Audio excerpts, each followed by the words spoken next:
சொல்கின்றோம். வாழ்வினிலே ஒவ்வொரு காலகட்டத்திலும் ஏற்ற கிருபைகளை தேவரீர் பொழிந்தருளுகின்றவராக இருக்கிறேன். தம்மை நம்பிக்கையாய் கொண்டு தம்முடைய அடிச்சூடுகளை பின்பற்றி வாழுகின்ற பொழுது தேவரீர் ஒத்தாசை அளிக்கின்ற பர்வதமாய் செயலாற்றுகின்றீர் நன்றி சொல்லுகிறோம். இந்த இல்லத்திலும் நம்ம பெற்றோர் பிள்ளைகள் சுகத்தோடு சமாதானத்தோடு மகிழ்ச்சியோடு வாழ இம்மட்டும் ஆண்டவர் துணை செய்து நன்றி சொல்லுகிறோம். இந்த நாட்களிலும் மேல் மாடியை அவர்கள் புதுப்பித்து புனரமைத்து அதை வாழ்விடமாக்கத்தக்கதாக கர்த்தர் எண்ணம் கொடுத்து அதை பூர்த்தி செய்வதற்குரிய கிருபைகளை தந்து இந்த நாளிலும் பூர்த்தி செய்து இதில் குடிபுகத்தக்க தகுந்த நிலையிலே ஆண்டவர் அருள் பாலித்தபடியால் உமக்கு நாங்கள் ஸ்தோத்திரம் சொல்லுகின்றோம். அன்பு பெற்றோரை கர்த்தர் ஆசீர்வதியும்.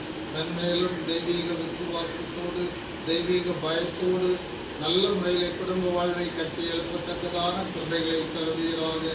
ஆண்டவர் அவர்களுக்கு கொடுத்திருக்கின்ற அன்பு பிள்ளைகளுக்காக உண்மை ஸ்தோத்திரிக்கிறோம். பிள்ளைகளும் பெற்றோருக்கு கீழ்ப்படிந்து வேத வசனங்களை தங்களுடைய வாழ்வுக்கு வழிகாட்டியாய் கொண்டு நல்ல வாழ்வை தொடர ஆண்டவர் கிருபை தாரும். அவருடைய கல்வியை ஆசீர்வதி மேன்மேன் காலங்களை தருவீராக. ஆண்டவரே, இந்த இல்லத்திலே அவர்கள் வாழுகின்ற பொழுது தங்கள் வாழ்க்கையை மேம்பட்டதாக காணத்தக்கதாக ஆண்டவருடைய பிரசன்னத்தை உணர்கின்றதாய் அமையத்தக்கதாக கர்த்தர் அருள் தாரும்.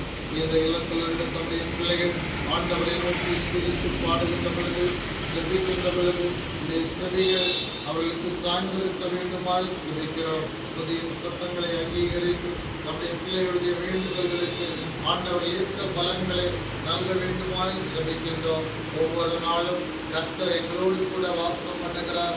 கர்த்தருடைய பிரசன்னத்தை நாங்கள் உணர்கின்றோம். கர்த்தருடைய பாதுகாவல் எங்களுக்கு உண்மையிருப்பதை நம்முடைய பிள்ளைகள் கண்டு மகிழ்ச்சியாய் வாழ ஆண்டவர் அருள் புரிவீராக. இந்த இடத்திலே அப்பத்தையும் தண்ணீரையும் தம்முடைய பிள்ளைகளுக்கு தேவரீர் ஆசீர்வதித்து தருவீராக. வாழுகின்ற காலங்களிலே தேவையான உணவுகளை அந்தந்த நாளிலே தேவரை கொடுக்க வேண்டுமாய் சொல்லிக்கின்றோம். ஆண்டவரை எந்த குறைவும் இல்லாதபடி நிறைவு அனுபவங்களோடு தம்முடைய பிள்ளைகள் வாழ்வை தொடரத்தக்கதாக தெரிவித்தாலும் இவருடைய வாழ்க்கை அயலகத்தாருக்கும் சாட்சியுள்ள நிலையிலே அமைய ஆண்டவர் அனுகிரகம் செய்வீராக. ஆண்டவரே, இந்த நாளிலும் இந்த பொது சேவை உலகத்திலே கலந்து கொண்டிருக்கின்ற அத்தனை பேருக்காகவும் ஸ்தோத்திரிக்கிறோம். அனைத்து மக்களையும் கர்த்தர் ஆசீர்வதியும். இந்த நாளிலே இந்த நாமத்திலே திறந்து நம்முடைய பிள்ளைகள் வாழப்போகின்ற இந்த இல்லத்தை இதன் அறைகளை இதில் பயன்படுத்துகின்ற ஒவ்வொரு காரியங்களையும் கர்த்தர் ஆசீர்வதித்து கொடுப்பீராக. உம்முடைய தூதர்கள் பாதுகாவல் புரிகின்ற இல்லமாய் இந்த இல்லம் அமையார்கள் தாரும். இறை மைந்தன் இயேசுவின் மூலம் வேண்டுகிறோம் பிதாவே, ஆமென். என் ஆத்துமாவே கர்த்தரை ஸ்தோத்திரி, என் உடம்பே நாமத்தை ஸ்தோத்திரி. அவர் செய்த சகல உபகாரங்களையும் மறவாதே. ஆமென். நம்முடைய ஆண்டவராகிய இயேசு கிறிஸ்துவின் கிருபையும் பிதாவாகிய தேவனுடைய அன்பும் தூய ஆவியானுடைய ஐக்கியம் உங்கள் அனைவரோடும் வெள்ளத்தோடும் வாழ்கின்ற தந்தைக்குள்ளே ஒவ்வொருவரும் தங்கியிருப்பதாக